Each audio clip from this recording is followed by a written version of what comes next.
And I'm back. I am Edie Lush, executive editor of HubCulture. Delighted to be here with another person I met at the top of the mountain, Anna Grichting shoulder. How are you?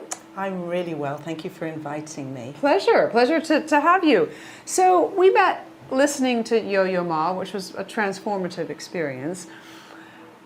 I hadn't given a lot of thought to music and climate, but you think about this very deeply. Before we get into that subject, tell me a little bit about yourself.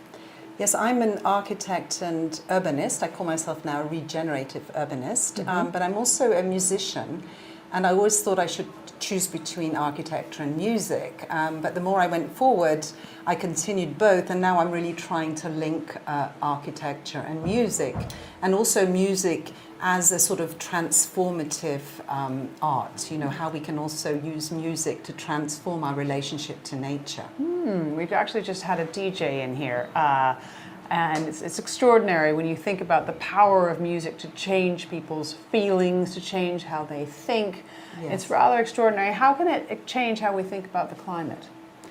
Well, I think for me, I use the word biophilia because I was very lucky to meet once E.O. Wilson. He was a professor at Harvard, and biophilia is really our deep connection to nature. And I realized I had this in my upbringing because of my parents, and I come from a mountain village, and I thought, you know, how can music also connect us to nature? So when I was studying music, I had a classical training, but I also did a workshop with Mary Bourne. She's a Sami singer, and she taught me a song for Mother Earth. So I became very interested also in, you know, these traditional music and these indigenous cultures who are all very connected to nature. Their music is connected to nature, their connection also to animals. So for me, that was also important, you know, the type of music. And it's interesting because the Sami way they sing, they call it the yoke, is also quite similar to the yodel that we have in Switzerland. So we also have these sort of similarities in the way we use our voices. And the yodel is a very ancient technique of singing, which was also, you know, we also had our indigenous cultures in a way. So it's also our indigenous way of singing, which is also connected to nature. All right. What project are you working on at the moment?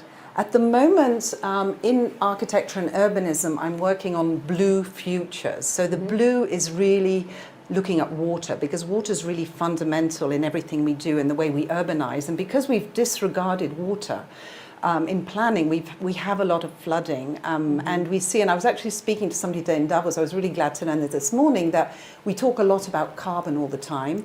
And this person who's a specialist was saying we have to also look at the water cycles, that they're also really important in this whole issue of climate change.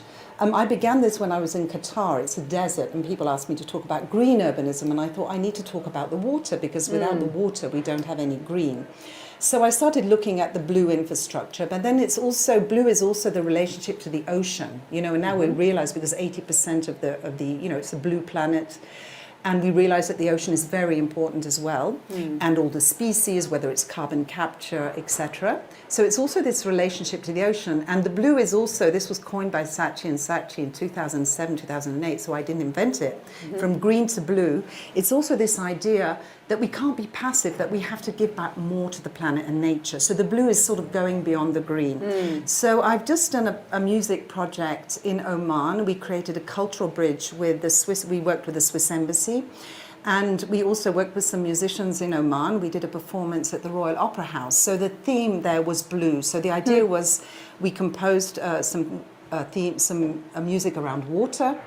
And also the Omani musicians composed some music around water. I also composed something with the Alphorn, where we talked about the endangered species, the apex species. For example, in Switzerland we have the wolves, and it's a big issue about, you know, should we let these wolves be reintroduced?